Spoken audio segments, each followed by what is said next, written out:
This is Malia, and in case you've forgotten who I am, it's been so long since I've done an interview, but I'm really sad to say that my editor, Sam, had been out of commission for a while. Had nothing to do with the virus, it had to do with other issues along his health. But he's 100% mended, on his way, and back to getting to work.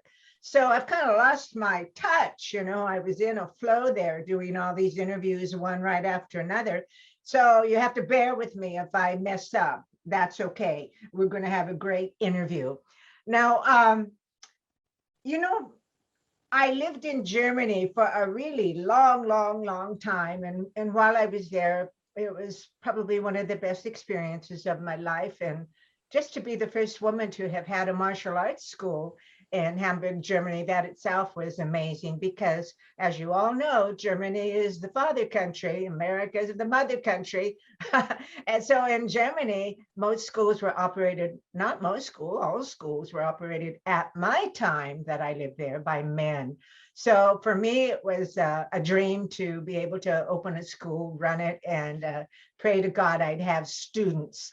Sometimes when you have a big school like I had, you teach hundreds and hundreds and hundreds of students. And generally from that group, you're lucky if one survive or succeed. But in the case of Al and I and teaching in the school in Germany, we had a handful, more than a handful of those that succeeded. And when I talk about succeeding, I'm talking about the martial art world, because not too many people can make it your profession and live off of it. And we did have a handful that were able to do that in Germany. But one of them is one that's kind of been in the back burner from One Hump Kyudo, because when I was living in Germany, he was my student. He was a young, I think I'll have to ask him, but I'm thinking he maybe was 14, 15. I really don't remember. I only remember he had wild, bushy hair, and he was very tall, and he was quiet. He was a wonderful, perfect role model for students. And because he's had such a success, and what interests me about his success was after I left, he was left, like many of the students, without a teacher. And they either continued on and learned more of the martial art, or they just dropped it and went elsewhere. But this student, after I left, kind of was lost. He can tell you his own story as to what happened to him. But I'm always so happy to say he's not just a student. He's really a close friend. He's my son. I love to call him my son because he is that to me, so special.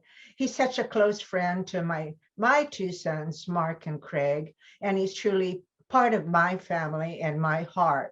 So to be able to watch him grow and succeed is something I want to share with the rest of you. Whether you would be interested or not, I'm interested and I want to share. So today my guest is none other than JAMIL. Now, JAMIL, if I say your last name wrong, please forgive me.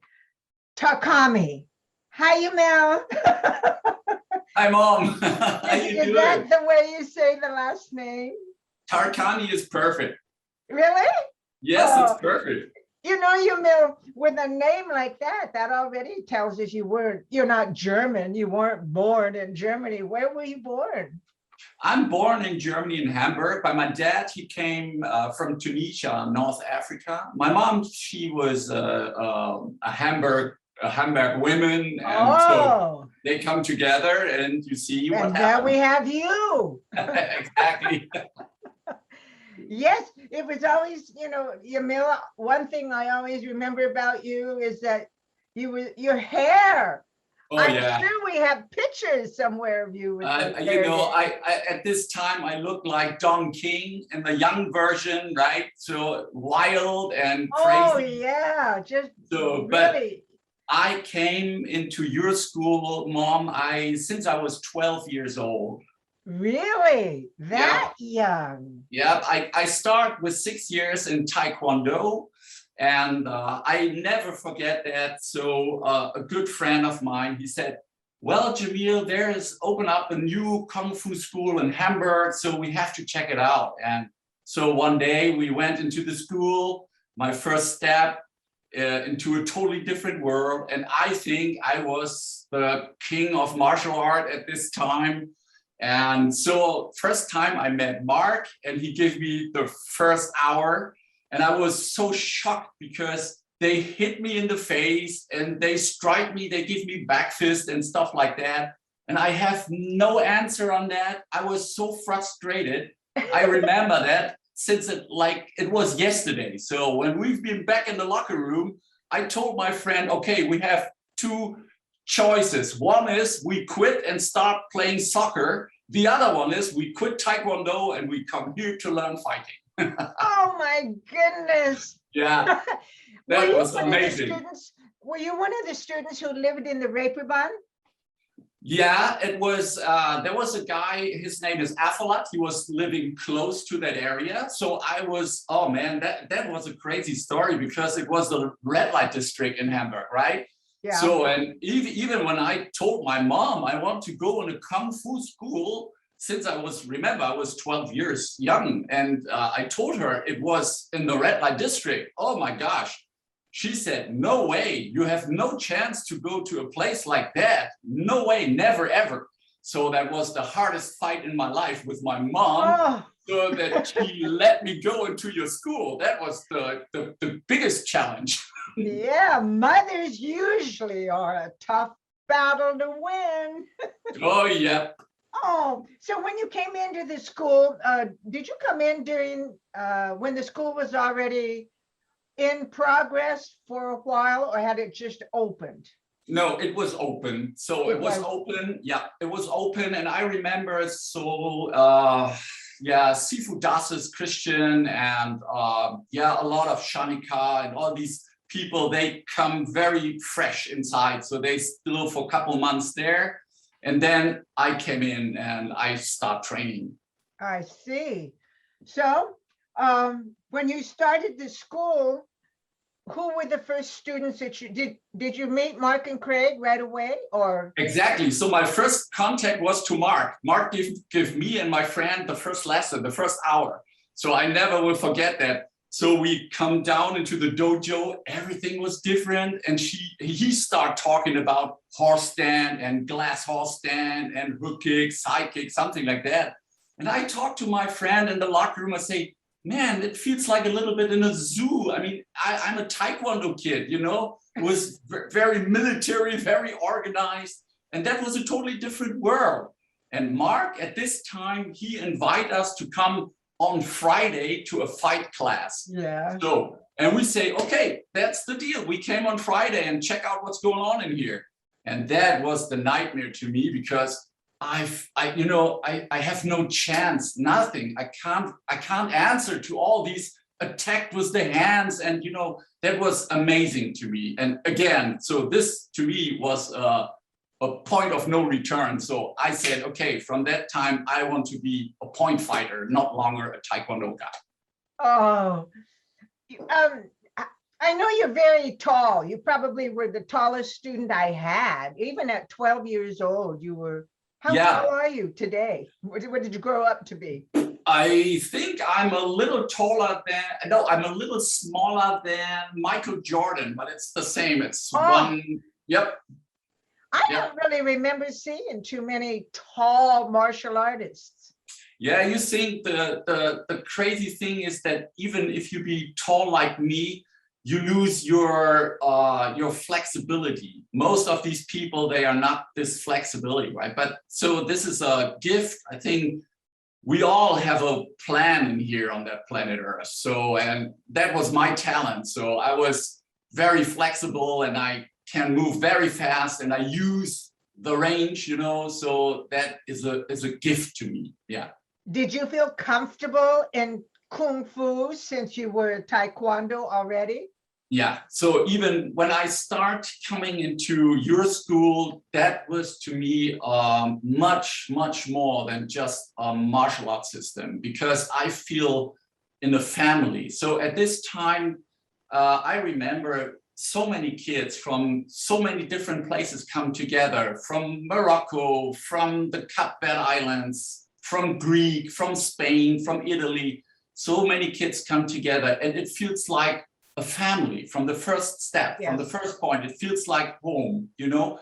That's so true. and even you gave us the feeling of a family. So that was totally different than my experience with Taekwondo. It was very nice. It was good there, but it was very military, very organized. And in your school, it was home, right? It was a second home.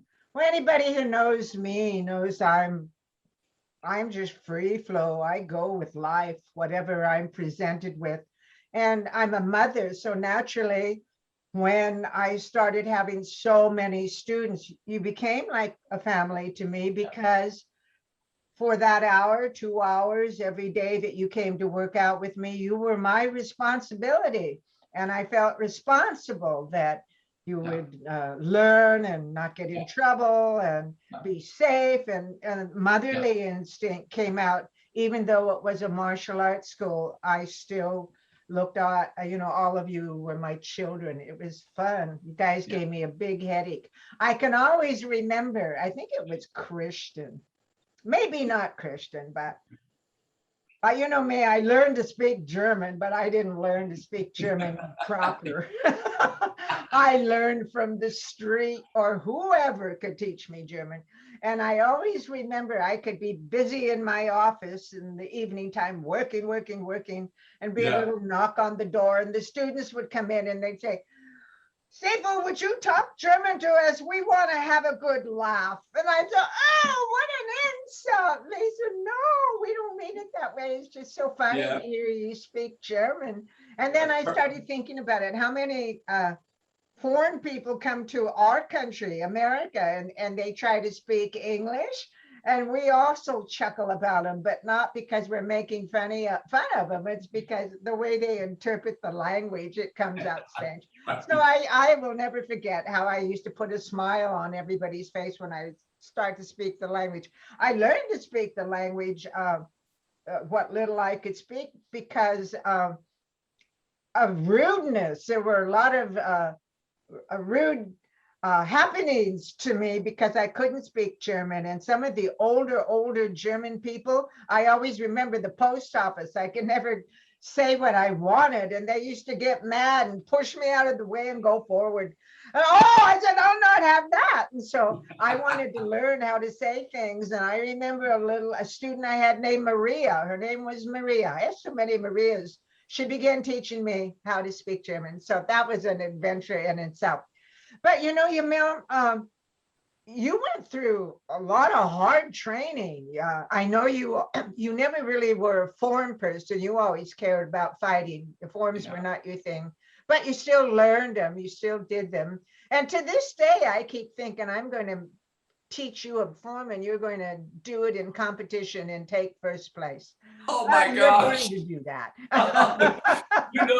I was joking in Houston, Texas with Grandmaster Ishmael Robles and Master Garza. So they always kidding me and say, hey, put the gloves off and start form competition, So that, I really enjoyed the time. I remember I was a young boy sitting in a dojo and watching when you teach Emmanuel, Mark, and Christian in form. That was amazing to me. So to see how hard they train, and they do it the whole night. They do all the stuff, and it was such a big inspiration to me. Even when I just focused on fighting, but to see how you work and how they gotten better and better to the top people all over the tournaments. So that was such a great thing. It's something I was, as a matter of fact, now that we're talking, the other day I was working with my students, and we do virtual tournaments out here now. Yeah. And so I'm starting to train my students to go into these virtual tournaments. And doing form, when you fight, it's all body language. You're in there, man, you really you want to win, you're moving, you're showing body language. Yeah. And if you Yeah. can only convey body language over into forms, because normally when I start teaching form, they become stiff and they feel awkward and they don't feel like graceful. They don't feel right. They feel Yeah. clumsy. Yeah. But form is a self-expression of your body. Learn how to, you know, not just to throw the punch, but to talk with the punch, not to throw the kick, but make that kick work. It's a body language. So when you learn how to express your movement through the body movement, and it becomes a lot more easier. So that's what I'm trying to do right now with a group of students, is teach them how to express with their body, because right now they just get out there and look like little robots. They don't look like exactly people. Yeah. But anyhow, yeah, you were always you know, so hungry to learn. You just wanted to learn, you know, and you wanted to be the best you could be. Now I know that we had the doo-doo club. Oh my gosh. Yeah. The famous doo-doo club. Oh, that Oh Mark. yeah. Oh my gosh. Well, I'm telling you what, the doo-doo time always, that gave my life the push to come to this direction. That was the doo-doo time, because Mark, he created the doo-doos. We have to say what the doo-doos is. The doo-doo is a group of boys, right? It's a gang, It was you a know? gang doo-doo. Yeah, a gang doo. Yeah, so we have a doo-doo dance, a doo-doo walk. We have doo-doo testings. You know, we have a board of doo-doos. So we have a quarter, half, full, over doo-doo. That was crazy organized from Mark. And so I remember this time was one of the best in my life, because we have so much fun with these kids, and that was such an inspiration. So all in my head was fighting, training, and doo-doo time. That was all I want. And Yeah. so that keeps us free from all the bad stuff around us, you know, everything which is bad and surrounded us. So we kick it away, and we are just boys and having fun. And I'm so thankful about Mark and his crazy ideas. Boy, sometimes he gave me headache. I remember one day I want to make a doo-doo test with a good friend of mine with Afalat. So, and I cannot tell that in the public, but it was so funny. It's so crazy. And Mark, he, you know, he never stopped to create something crazy about it. So it was such a big time in my life, and that was so good. I never want to miss that.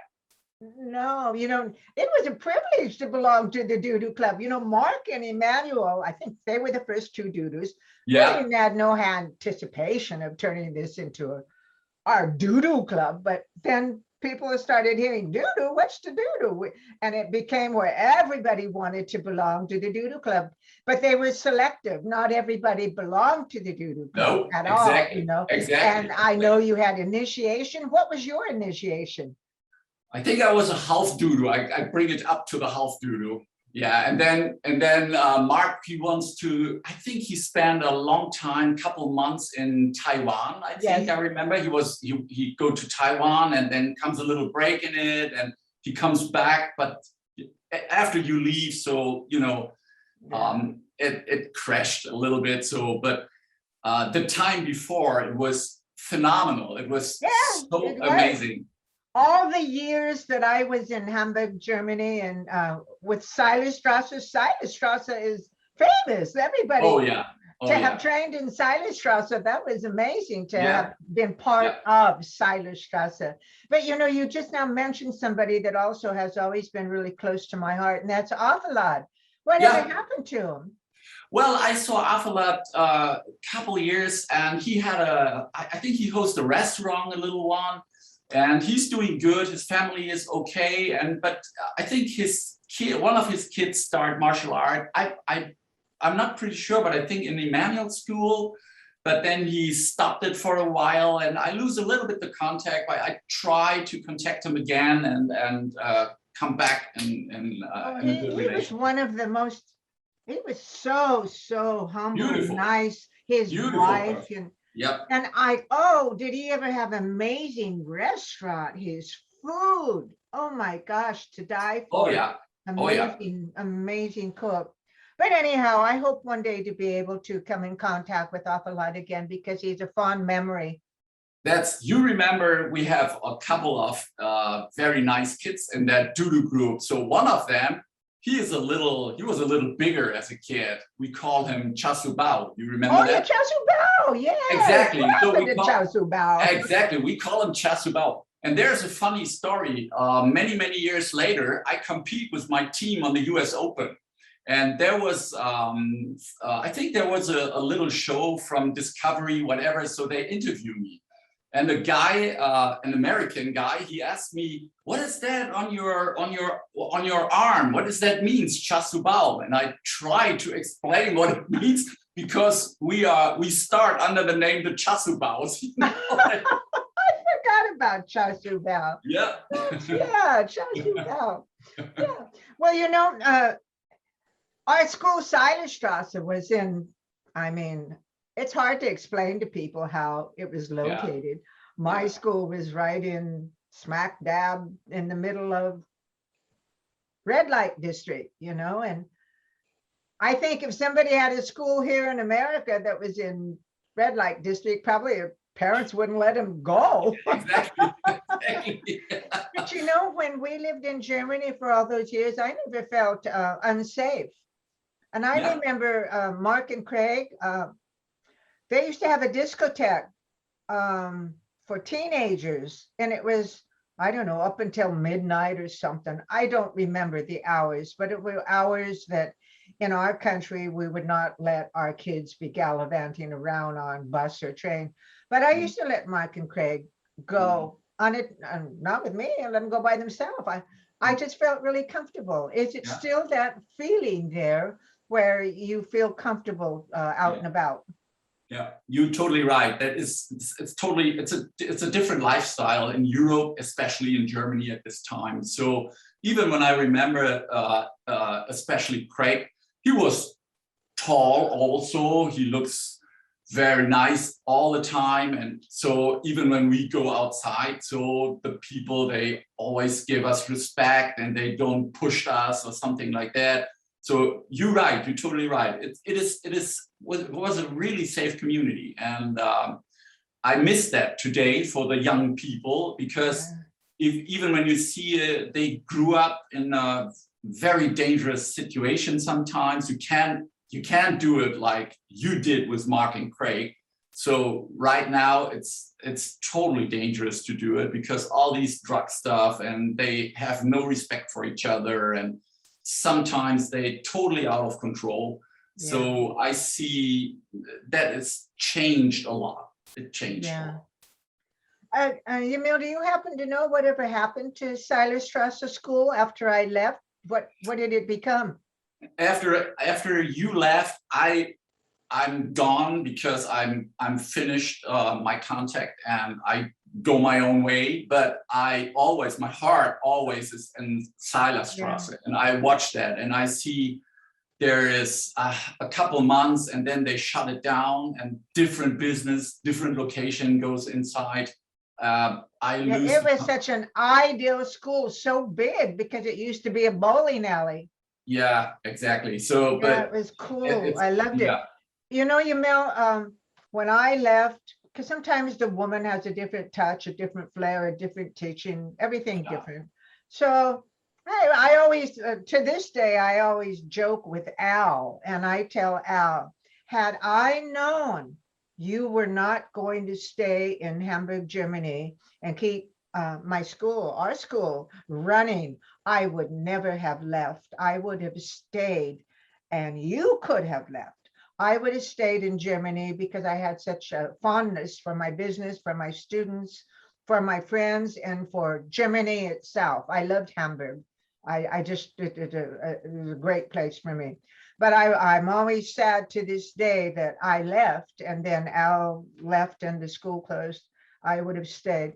But you know, not a lot of people really know your reputation and all the great things, because number one, when you left the family, the One Hump Kindle family, well, you didn't leave, I left, we left. You were the one that were left without your teachers. What happened with you? Where did you go? I know we're going to get to it, people, because Jamil has such an amazing story. He built an amazing reputation. His name is strong and known throughout the world. And so, yes, I myself don't know a lot about how he got to where he's at today because, as he said, I left. All Yeah. right. So, you know, what happened to you? Well, after you've been gone, so my way was ending in that group. So I have just one step. I go into a school, one-up Kendo school, but I don't feel very, very nice because the Dudus are gone, you are gone. So to me, that was the end of that way. And I try to figure out what is my way. And I start competing all over the world. I start in Africa, I fight in North America, I fight in the Caribbean, I fight Okay, I'm going to interrupt you for one moment. Yeah. Okay, we left and you continued on. Did you join another school or did you continue on with the knowledge you'd learned from One Hop Kendo? Did you get another teacher? How did you get involved and now starting wanting to major competitions? How did that happen? Yeah, so after that break comes, I was by my own and I go to the tournaments with my own name. And that was a hard time. I think it was probably 4 or 5 years. And then I was competing in Houston, Texas. And I met Professor Remy Praces. And Professor Praces, he invited me in a restaurant. I met him. It was totally crazy. I have no idea who's that man. And we come in contact, we talk to each other, and he invited me to a seminar. It was in Austin, Texas. So I go to Austin, Texas, and have this stick fight seminar with this awesome grandmaster. And from that point, I really love this man. And he invited me to Master Garza. Master Garza has his martial arts school at this time in Dickinson and in Houston. And he invited me in his school. Professor said, hey, Jamil, you have to go to El Garza. He will take care of you. I have no idea what it means. So I drive from Austin, Texas to Houston and I say, hello, I'm Jamil. So that's it. And from that point, Master Garza, he's a very, very Christian person like me. And he's a minister and he realized my potential. He saw what is behind my fighting style. And he put me in his team and he supported me all over North America. So whenever I fight at Joe Crawley's tournament and, you know, in Atlanta or in Philly or in Orlando, so Al was supporting me with the Houston team. So from that point, I have a new home. But the thing is, I always fight the style I learned in Silas Street. You know, I never forget the technique basics. I never forget the explosive stuff and all that. I put it in my fight style. And I learn and learn and learn. And it comes more and more successful. So the people have no idea where I'm from because at the tournaments at this time, even in North America. So I was so many years, I was alone, the only European, right? So my team was just me and I fight with the Paul Mitchell guys or Pepsi Cola or whatever. So, and they always laughing about me, but I met them in the finals, you know what I mean? So, and then they ask, where's that guy from? Who is that? You know, who's the German? And sometimes they was a little bit, you know, they have no idea if this guy is from Houston or he's from Hamburg or what is that, right? So, and then they give me the nickname, the Lone Star, because they have because I'm always alone at the tournaments and they think I'm from Texas. So that's why they give me the nickname, the Lone Star. And after a while, the people exact me and they taking care of me and I feel home in North America, even in Texas. This is my second home. And I'm talking about Professor Praces, which is a wonderful person. So he gave me so much more than martial art, maybe in the same way like you did, because to me, martial art is separated in two sections. We have the beauty of martial art, and of course we have the dark side of martial art. So the beauty of martial art is helping kids, you know, grow up and work on your own, be a better person, be a believing person, something like that. You know, the dark side is ego and being brutal or push people in the wrong way and stuff like that. So we all know that. But I'm always searching for the beauty of martial art. And I have the luck in my life to learn, to have contact to people like Professor Preisers or even the Norris family. Aaron Norris, he is such a good person to be. He gave me so much inspiration, even when he's talking about his lifestyle and his view of life. It helps me so much. And you know, it starts with you, Mom. So it starts with you, because when I came into your school, it was a dangerous situation. I'm from a very poor area. That the district I grew up was very bad at this time. And it was a thin border to me, you know, to take the wrong exit, you know what I mean? And after you have the influence and you told me what is right, what is wrong, and sometimes you give me a hard time because I was a crazy young boy, right? So that was so important for having a good start in life. And Professor, he did it many years later, but he gave me also a good direction. And he told me that my way sometimes is ending. You cannot compete your whole life. You know, sometimes the way is ending, but the life is not ending. And so all these stuff, I learned that from him, and he gave me a real good influence. And that's the way it is. You spent a lot of time in Texas then? Yes, ma'am. I was always in Houston or Dallas? Always in Houston, sometimes in Dallas, just meeting people like Ron Van Browning or something like that, working in the schools or competing over there. So the Lone Star Open in Houston, I'm sorry, in Austin, Texas, from Mr. Greg Beaver. I win that so many years, so I always travel there. And I'm most at the time twice or 3-4 times a year I've been in Houston, Texas. So, and yeah. Now you traveled the world competing, is that correct?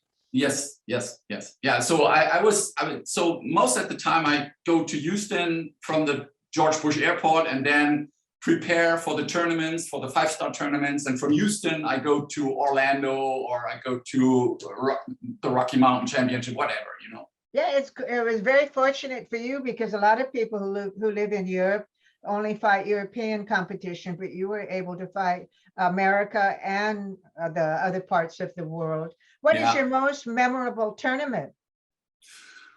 Oh, I think it was, I really have a hard time at Joe Crawley's Battle of Atlanta. I was twice in the final and I lost twice. Oh no, who'd you lose to? Yeah, so I want to come back because I'm not done with that. And oh no. Oh yeah. So that's you mean you're gonna come out of a competition and go back? Yeah, I really have to come back because I cannot live with that. So twice in the final, and you know, but again, I'm asking you, who did you lose to in the finals? Do you remember? One time my wrist was broken and I taped it, but it doesn't work for this guy. He was too good. And the other final, I think I was too nervous. I don't know. He was not the better fighter, but he wins the fight. That's for sure. Yeah, any of those tournaments when you're in Texas or any of that part of the world, they're really rough and tough. You know, they're hardcore. I have a lot of respect for women and men. Yeah, exactly. That's what I learned in Texas. The never give up spirit. And they're like Sherman tanks. Exactly. So I never stopped, and I learned that, and I'm so thankful for my Texas family. So I love them so much. Your legs were so long, you could just right over their head. That was Yeah. your, you had, as everybody know, well, no, they don't know, but we call you Mr. Spaghetti Legs. I Oh, mean, yes. Yeah. hey, you have the most beautiful, stretched, long legs. You could just wrap it around someone's neck and choke them to death. But Yeah. your nicknames, Mr. Spaghetti Legs and the Lone Star.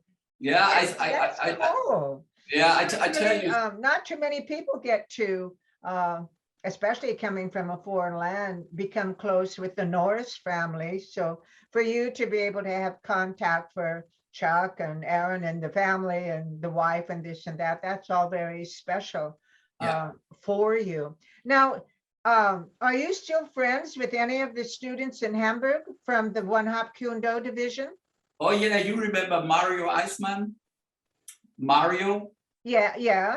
Mario. So we grew up and he come a little later after me into the school. So of course, Afolat I see and Emmanuel for sure. So this is the contact I have. And I have a lot of respect for Christian and Dassus because they did a lot for the German One Hop Kyoto. They're very successful in the time they stay in martial art. But the contact is not really, Yeah, not really. well, different mentalities, different people, Yeah, that's different okay. goals. You both have Yeah, that different goals, exactly. you That's know. okay. Yeah. Um, I'm grateful that all of the German black belts that Al turned out and that wanted to have businesses, they do have a business, you know, and their businesses have been around for a long time. And I'm so proud of that they were able to keep their doors Yeah. open and turn Yeah. out good students. But we're going to talk about you and your business in a little bit, but you went a different route. But I, I'm just excited for all of you. Now I know you've become friends with oh, somebody I love is Grandmaster Al. You know, he how did you meet him? Yeah. Again, I was going to the seminar from Professor Prices in Austin, and he invited me to Now he Grandmaster. lives in Houston, right? He lives in Houston. Yeah, Yeah. exactly. So, and from the first time on, so he and his family. So he had Jacob, he had Cody and Ashley, the kids, and I see them growing up. And my heart is always in Texas with this family.